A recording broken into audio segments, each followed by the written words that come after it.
హ్మ్. ఏంటి సంగతి? ఎలా ఉన్నారు అందరూ?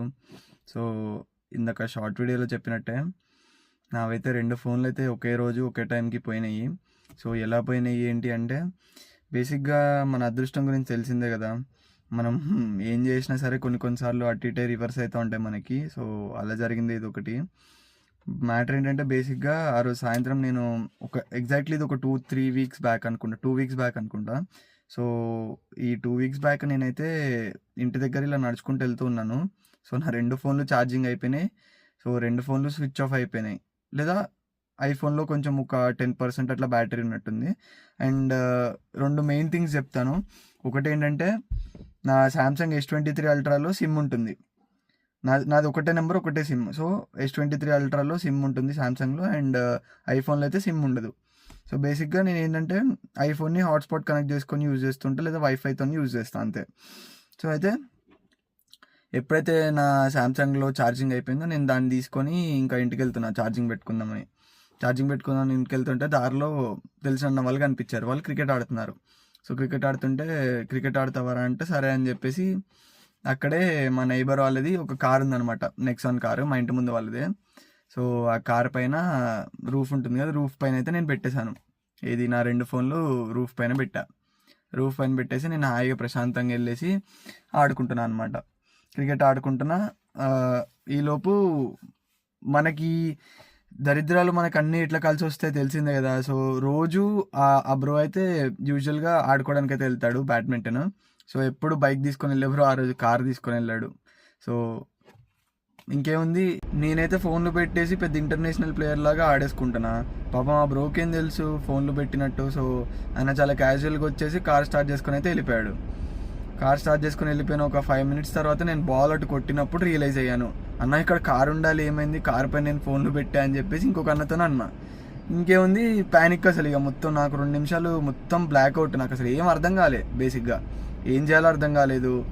సరే కొంచెం తేరుకొని ఏమంటే వాళ్ళ మమ్మీ దగ్గర నెంబర్ తీసుకొని ఆ బ్రోకి ఫోన్ చేస్తే, బ్రో ఇట్లా పలానా చోటుకి వచ్చాను, సో అండ్ సో ప్లేస్కి వచ్చాను అంటే, సరే బ్రో ఇట్లా కార్ పైన ఫోన్లు పెట్టాను, ఉన్నాయేమో చూసి చెప్పవా అంటే చూసిండు ఆయన. చూసి ఫోన్లు లేవు అది ఇది అని చెప్పేసి అన్నాడు. ఫోన్లు లేవు బ్రో అని చెప్పేసి సరే అని చెప్పి ఆయన వెళ్ళిన ప్లేస్ వైపే మేము 2 బండ్లు తీసుకొని వెతుక్కుంటూ వెళ్తాను అనమాట రోడ్ సైడ్. నేను ఇంకా వేరే అన్న వాళ్ళు వెతుక్కుంటూ వెళ్తున్నాము. సో, వెళ్తుంటే దొరుకుతుందేమో అని చెప్పి ఒక చిన్న హోప్ అంతే. ఎందుకంటే ఒకవేళ పడిపోతే రోడ్డు పైన ఎక్కడైనా పడతాయి కదా, దొరికితే లక్ కదా అని చెప్పేసి చూస్తూ వెళ్తున్నాం. కానీ మన అదృష్టానికి అంతా ఎక్కడ ఉంటుంది చెప్పండి. సో, బేసిక్గా వెళ్ళాము, దొరకలేదు. సరే నేను చేసిన ఒక మంచి పని ఏంటంటే, ఫోన్ పోయింది అని నేను రియలైజ్ అవ్వగానే ఇంకొక అన్న ఫోన్ తీసేసుకొని దాంట్లో నా ఐక్లౌడ్ లాగిన్ చేసేసి దాంట్లో లాస్ట్ మోడ్ అనేది ఎనేబుల్ చేశా. సో, ఈ లాస్ట్ మోడ్ గురించి మీకు విషయం చెప్తాను. బేసిక్గా మీ ఐఫోన్ కానీ ఏదైనా పోయినప్పుడు మనం ఫైండ్ మై డివైస్ ఉంటుంది కదా, సో దానికి రిలేటెడ్ అనమాట ఇది. బేసిక్గా ఏంటంటే ఇప్పుడు ఈ లాస్ట్ మోడ్ అనేది మనం ఐక్లౌడ్లోకి వెళ్ళి ఎనేబుల్ చేసామనుకోండి, ఇప్పుడు మనకు ఒక డిస్క్రిప్షన్ యాడ్ చేసుకునే ఒక ఆప్షన్ వస్తుంది అనమాట. అంటే ఇప్పుడు మన ఫోన్ ఎప్పటివరకు అయితే స్విచ్ ఆన్లో ఉంటుందో, మన డిస్ప్లే వాళ్ళు ఇట్లా బటన్ నొక్కేస్తే, మన పవర్ బటన్ నొక్కితే మన డిస్ప్లే పైన మనం పెట్టిన మెసేజ్ అయితే పాప్ అవుతూ ఉంటుంది. ఎప్పుడు అదే డిస్ప్లే చేస్తూ ఉంటుంది అనమాట. బేసిక్గా ఒక 300 క్యారెక్టర్స్లో మనం ఏదైనా మెసేజ్ టైప్ చేయొచ్చు. సో, నేనేం పెట్టినా అంటే ఇట్లా so and so I lost my phone, please dial to this number if anyone found అని చెప్పేసి అట్లా పెట్టేసా. ఒక మెసేజ్ డిస్ప్లే పెట్టేసి నేను వదిలేశాను. వదిలేసిన తర్వాత నాకు మళ్ళీ ఒక కాల్ వచ్చింది. ఇంకొక అన్న నెంబర్కి కాల్ వచ్చింది. ఏమని, బ్రో ఇట్లా ఒక ర్యాండమ్ కార్ పర్సన్ నన్ను చేజ్ చేసుకుంటూ వచ్చేసి ఫోన్ మీద అని అడిగితే, నాకు అప్పుడు తెలియక నేను కాదని చెప్పాను, అది ఐఫోను. సో, ఆ కార్ పర్సన్ అయితే పోలీస్ స్టేషన్ వైపు వెళ్ళడం నేను చూశాను బ్రో అని చెప్పేసి అంటే, ఎవరు ఇది చెప్పింది, ఆ నెక్సాన్ కార్ అతను నాకు చెప్పాడనమాట. మా నైబర్ ఆయన కాల్ చేసేసి ఇట్లా జరిగింది బ్రో అని చెప్తే, అవునా బ్రో ఒకసారి పోలీస్ స్టేషన్కి వెళ్ళవా అని చెప్పేసి అన్నాం. ఆయన వెళ్ళాడు. పోలీస్ స్టేషన్కి వెళ్తే అన్నోయింగ్లీ ఆయన వెళ్ళంగానే అక్కడైతే ఫోన్ ఉంది. ఫోన్ ఉండేసరికి సరే ఆయన ఇట్లా పలానా మా నైబర్ వాళ్ళ ఫోన్ ఇది ఇంత పోగొట్టుకున్నాడంట, నా కార్ పైన పెట్టేసి అంటే, దీని ఒరిజినల్ బాక్స్, ఐఎంఏ నెంబర్ అవన్నీ తీసుకొని వాళ్ళ ఐడి ప్రూఫ్స్ అవి తీసుకొని రమ్మనండి, అప్పుడు అన్లాక్ చేస్తే నేను ఇస్తాను ఫోన్ అన్నారంట పోలీస్ స్టేషన్లో. సరే అని చెప్పేసి ఆయన నాకు కాల్ చేసి చెప్తే నేను వెంటనే పోలీస్ స్టేషన్కి అయితే వెళ్ళిపోయాను. ఆ ఏరియా అయితే పోలీస్ స్టేషన్ ఉందో ఆ ఏరియాకి వెళ్ళిపోయాను నేను వెంటనే. ఇంకొక 2 అన్న వాళ్ళని తీసుకొని వెళ్ళాను. వెళ్ళి మాట్లాడుతుంటే అక్కడ సివిల్లో ఉన్న పోలీసు వాళ్ళు నేను ఇలా చెప్పకూడదు, బట్ తప్పట్లేదు, నాకు జరిగిన ఈ ఇన్సిడెంట్ కాబట్టి నేను ఖచ్చితంగా షేర్ చేసుకోవాలి కాబట్టి షేర్ చేసుకుంటున్నాను. సో కొంచెం చాలా రెక్లెస్గా, నీకేంటి ఫోన్ ఇచ్చేది, అసలు నీకు 2 ఫోన్లు ఎందుకు, నువ్వు టెర్రరిస్ట్ అయితే, నువ్వు ఒకవేళ టెర్రరిస్ట్ ఏమో ఈ ఫోన్లో బాంబ్ యాక్టివేట్ చేసి ఉంచావేమో అది అని చెప్పి కొంచెం చాలా ఇదిగా అయితే మాట్లాడారు. ఇక నేను అవన్నీ చెప్పలేను, ఇంకా మీరే అర్థం చేసుకోండి కొన్నిసార్లు పోలీస్ స్టేషన్ సెనారియోస్ ఎలా ఉంటాయో. సో నేను చాలా ఓపిక పెట్టాను, ఒక్క మాట కూడా నేను రివర్స్లో మాట్లాడకుండా నేను అట్లనే ఉన్నా. అండ్ మాకు తెలిసిన ఎస్ఐ ఒక అన్న ఉంటే అన్నకి ఫోన్ చేయించి ఈ స్టేషన్ ఎస్ఐకి కాల్ చేయించాము. సో అట్లా ఆ ఎస్ఐ తోటి ఈ స్టేషన్ ఎస్ఐ గారికి ఫోన్ చేయించి మాట్లాడి మొత్తానికి ఏదైతే సెట్ చేసుకున్నాము.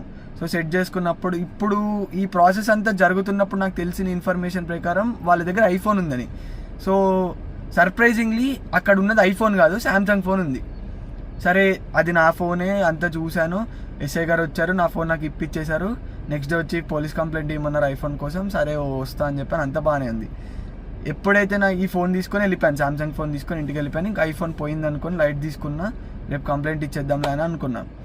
కానీ నెక్స్ట్ డే ఆఫ్టర్నూన్ 12:30, 1 o'clock టైంకి నాకు ఒక ఈమెయిల్ వచ్చింది, రిజిస్టర్డ్ ఈమెయిల్కి ఒక ఈమెయిల్ వచ్చింది. ఏంటంటే వీ ఫౌండ్ యువర్ ఐఫోన్ అని చెప్పేసి పర్టికులర్ లొకేషన్ వచ్చింది. ఆ లొకేషన్ చూసిన తర్వాత నా మైండ్ పోయింది లిటరల్లీ. ఎక్కడ తెలుసా, సుకుమా అని చెప్పి ఒక ఏరియా ఉంటుంది ఇటు చింతూరు, మన ఏమంటారు ఛత్తీస్గఢ్ బార్డర్ అనమాట, సుకుమా ఆ ఏరియా పేరు. సో అక్కడ ఉన్నట్టు నాకు లైవ్ లొకేషన్ అయితే చూపిస్తుంది. సో ఇంకా నేను వేరే అన్న వాళ్ళకి చెప్పేసి, మాకు తెలిసిన ఎస్ఐ గారు ఉన్నారని చెప్పాక ఆయనకు కూడా చెప్పి మాట్లాడదాం అనుకున్నా. కానీ ఎంత చేసినా సరే ఇప్పుడు మనకు దొరుకుతుందా అన్న హోప్ అయితే మాకు అస్సలు లేదు, 0% మాకు ఫోన్ దొరుకుతుందని. సో నేను లైట్ తీసుకొని సరే ఇంకెళ్ళిపోయాను. నాకు లైవ్ లొకేషన్ వచ్చే ఒక 5-10 minutes ముందు నాకు ఒక కాల్ వచ్చింది, ఎవరో పర్సన్ హిందీలో మాట్లాడుతుంటే నేను ఏదో స్పామ్ కాల్ అనుకుని కట్ చేశాను. దాని తర్వాత ఇది మా మమ్మీ నెంబర్కి. సో దాని తర్వాత నేను మా పెద్దమ్మ వాళ్ళ ఇంటికి వెళ్తే మా పెద్దమ్మ నెంబర్కి కూడా సేమ్ అట్లనే హిందీలో ఒక పర్సన్ కాల్ చేసేసి ఫోన్ అది ఇదని మాట్లాడుతుంటే నేను తీసుకొని ఇట్లా మాట్లాడితే, భయ ఇట్లా నాకు కొత్తగూడెం అనే ఏరియాలో ఫోన్ దొరికింది, iPhone 11 ఇది బ్లాక్ కలర్ నాకు దొరికింది, నేను చాలాసేపు చూశాను, ఎవరు రాలేదు, దీనికి కాల్స్ కూడా ఏం రావట్లేదు, సో ఇది నా దగ్గరే పెట్టుకున్నా, నేను సుకుమా అనే ఏరియా ఛత్తీస్గఢ్ దగ్గర ఉంటాను, నేను వచ్చేసాను, నేను అక్కడికి హాస్పిటల్ కోసం వచ్చాను, సో నేను పని అయిపోయింది వెళ్ళిపోయాను నేను మా ఊరికి అని అన్నాడు. నిజం చెప్తున్నా గైస్, మానవత్వం, హ్యుమానిటీ బతుకుందనడానికి లైవ్ ఎగ్జాంపుల్ ఆయన పేరు కరణ్ అనమాట, ఛత్తీస్గఢ్లో ఉంటాడు ఆయన. ఫోన్ పైన ఆయన ఛార్జింగ్ పెట్టాడో ఏం జరిగిందో నాకు క్లారిటీ లేదు, ఆయన ఛార్జింగ్ పెట్టినట్టున్నాడు. పెట్టిన వెంటనే ఇక్కడ డిస్ప్లే అయితే నా phone numbers and last message అయితే కనిపించి ఉంటుంది. ఆయన నాకు కాల్ చేసి ఇట్లా పలానా ఫోన్ దొరికింది భయ్యా అని చెప్పేస్తే నేను ఇంకా చెప్పాను, బ్రో ఇట్లా ఇక్కడ మీ లొకేషన్ పెట్టండి, నేను వచ్చి తీసుకుంటా, లేదా మీకు వీలుంటే నాకు కొరియర్ కానీ ఏదైనా చేయండి, లేదా బస్సులో పంపించండి, ఎందుకంటే అక్కడ నుంచి ఫ్రీక్వెంట్ బస్సెస్ ఉంటాయి అనమాట భద్రాచలంకి, సో బస్సులో పంపించగలిగితే పంపించండి అంటే. నిజం చెప్తున్నా, దాన్ని ఐఫోన్ని నీట్గా ప్యాక్ చేసి నాకు అక్కడ నుంచి బస్సులో పంపిస్తే మేము ఇక్కడ భద్రాచలంలో కలెక్ట్ చేసుకున్నాం గైస్. నిజం చెప్తున్నా, మీరు చూస్తే షాక్ అవుతారు. ఇప్పుడు నేను చూపిస్తాను మీకు ఐఫోను, ఇది పోయిన ఐఫోను బేసిక్గా. సో చూడండి, అన్డ్యామేజ్డ్ ఉంది, అసలు కొంచెం అంటే కొంచెం కూడా డ్యామేజ్ అవ్వాలి ఈ ఫోను. సో నేనైతే నిజం చెప్తున్నా, నేను అసలు నాకే నమ్మబుద్ధి అయితే లేదు ఇది ఈ కండిషన్లో ఉంది, ఈ కండిషన్లో దొరికిందంటే. సో ఆయనకైతే చాలా అంటే చాలా థ్యాంక్స్ చెప్పుకున్నాను నేనైతే, ఎందుకంటే ఈ రోజుల్లో ఏదైనా వస్తువు దొరికితే తీసేసుకుందాం అనుకునే ఈ డేస్లో కూడా ఆయన చాలా హానెస్ట్గా నాకు నెంబర్ దొరికింది. ఆయనకి ఇప్పుడు సరే ఒక మాట చెప్తా, ఐఫోను వాళ్ళు ఏం చేసుకోలేరు, ఓకేనా. ఇప్పుడు దీనికి ఉన్న సెక్యూరిటీ ఫీచర్స్ వల్ల ఇప్పుడు వాళ్ళు లాక్ తీయడానికి అటెంప్ట్ చేసినా ఏం చేసినా ఇది కంప్లీట్గా లాక్ అయిపోతుంది, వీళ్ళు యూజ్ చేయలేరు, ఇదంతా ఒక కేసు బాగానే ఉంది. సో వాళ్ళు అనుకోవచ్చు కదా, నాకు యూజ్ కాకపోతే ఏంటి నేను పడేయాలి కదా, లేదా ఏదో ఒకటి అనుకోవచ్చు, ఎంతో కొంత అమ్మేసుకుందామని ఏదన్నా అనుకుంటే మనం ఏం చేయలేము. బట్ నిజంగా ఆయన మానవత్వంతో ఆలోచించి ఇది ఎవరిదో ఫోన్ అని చెప్పి ఆయన తీసుకొని జాగ్రత్తగా పెట్టుకొని, నిజం చెప్తున్నా కదా, కొత్త ఫోన్ని ప్యాక్ చేసినట్టు ప్యాక్ చేసి నాకు పంపించారు రిటర్న్ ఆయన. థ్యాంక్ యూ సో మచ్ భయ్య. సో మీలాంటి వాళ్ళు ఉండడం వల్లే ఇంకా ఎక్కడో అక్కడ హ్యుమానిటీ బతుకుందని చెప్పి అయితే నేను ఇంకా బిలీవ్ చేస్తున్నాను. సో నేను అనుకున్నా ఇంకా దేవుడు ఉన్నాడులే. అండ్ ఇంకొక విషయం కూడా నేను మీతో షేర్ చేసుకోవాలి. బేసిక్గా ఇట్లానే పాస్ట్లో ఒకళ్ళిద్దరికి నేను ఇట్లా నా కళ్ళ ముందే ఫోన్లో పడిపోయి వాళ్ళు వెళ్ళిపోతుంటే నేను పట్టుకొని అక్కడే నించున్నా, ఎక్కడైతే ఫోన్ పడిపోయిందో అక్కడే నించొని వాళ్ళు వస్తే వాళ్ళతో అన్లాక్ చేయించి వాళ్ళకి రిటర్న్ ఇచ్చేసాను. సో అట్లాంటి ఇన్స్టాన్సెస్ కూడా ఉన్నాయి. సో నేను ఒకటే నమ్ముతాను బేసిక్గా, మనం మంచి చేస్తే రివర్స్లో మనకు కూడా మంచి జరుగుతుంది. సో అట్లా అని నేను ఖచ్చితంగా బిలీవ్ చేస్తానన్నమాట. సో అలానే జరిగింది. అండ్ నా ఐఫోన్ అయితే రిటర్న్ వచ్చింది. అండ్ శాంసంగ్ ఫోన్ కూడా ఆ రోజే దొరికింది కదా. ఇంకో విషయం ఏంటంటే, ట్విస్ట్ ఏంటంటే, అసలు ఐఫోన్ దొరికిన బ్రో ఎవరైతే ఉన్నారో, స్కార్పియో కార్ ఆయన అసలు పోలీస్ స్టేషన్లో ఆగలేదు, డైరెక్ట్గా ఛత్తీస్గఢ్ వెళ్ళిపోయారంట. ఇంకా సో ఎవరో ర్యాండమ్ పర్సన్ శాంసంగ్ ఫోన్ దొరికితే దాన్ని తీసుకెళ్ళి పోలీస్ స్టేషన్లో ఇచ్చారు. సరే, పోలీస్ స్టేషన్లో నాకు బ్యాడ్ ఎక్స్పీరియన్స్ అయింది, బట్ సమ్హౌ నాకున్న కనెక్షన్స్ వల్లనో ఎలానో I got my phone back. కాకపోతే ఆ పర్సన్ ఎవరైతే శాంసంగ్ ఫోన్ దొరికిందో ఆయన రిటర్న్ చేయడం కూడా చాలా గ్రేట్ అసలు.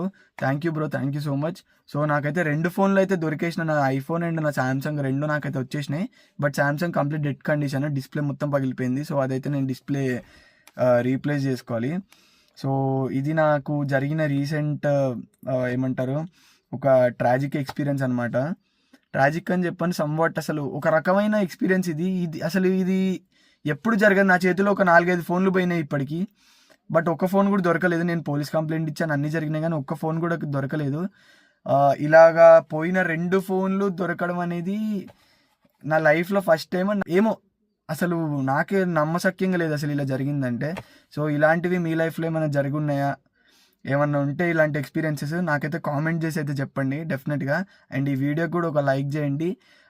అండ్ నాకు రిటర్న్ ఆ ఫోన్స్ దొరికిన వాళ్ళు ఎవరైతే రిటర్న్ చేశారో వాళ్ళ మీద మీ యొక్క ఒపీనియన్ ఏంటి, వాళ్ళ హ్యుమానిటీ మీద మీరు కూడా కామెంట్ చేయండి. అండ్ ఇంకొకటి, మీకు ఇలానే ఫోన్స్ దొరికితే మీరు తీసేసుకుంటారా లేదా మీరు రిటర్న్ చేస్తారా ఆ పర్సన్కి అనేది అయితే కామెంట్ చేయండి. ఎనీథింగ్ ఏదైతే మీకు అనిపించిందో మీ ఒపీనియన్ అయితే కామెంట్ చేయండి. ఇదేదో ఏమంటారు, కామెంట్స్ కోసం కాదు, జస్ట్ మీరు ఈ వీడియో చేసి లేదా ఈ వీడియో చూసి ఇప్పుడు నేను చెప్పిన ఇన్సిడెంట్ పైన మీ ఫీలింగ్ ఏంటో తెలుసుకోవాలని చెప్పి నాకు కొంచెం ఎట్లా ఏమంటారు, కుతూహలంగా ఉంది. సో ఖచ్చితంగా మీ ఫీలింగ్ అయితే కామెంట్లో చెప్పండి నాకు. And see you guys in the next video. ఇప్పుడు దీని తర్వాత అయితే గోవా వ్లాగ్స్ అయితే వస్తాయి, shorts and vlogs, full length vlogs కూడా వస్తాయి. సో అవి కూడా చూసి డెఫినెట్గా నా ఛానల్ని అయితే సబ్స్క్రైబ్ చేసుకోండి, లైక్ చేసి షేర్ కూడా చేయండి కంటెంట్ నచ్చితే. And will meet in the next video guys. Until then, good bye, see you.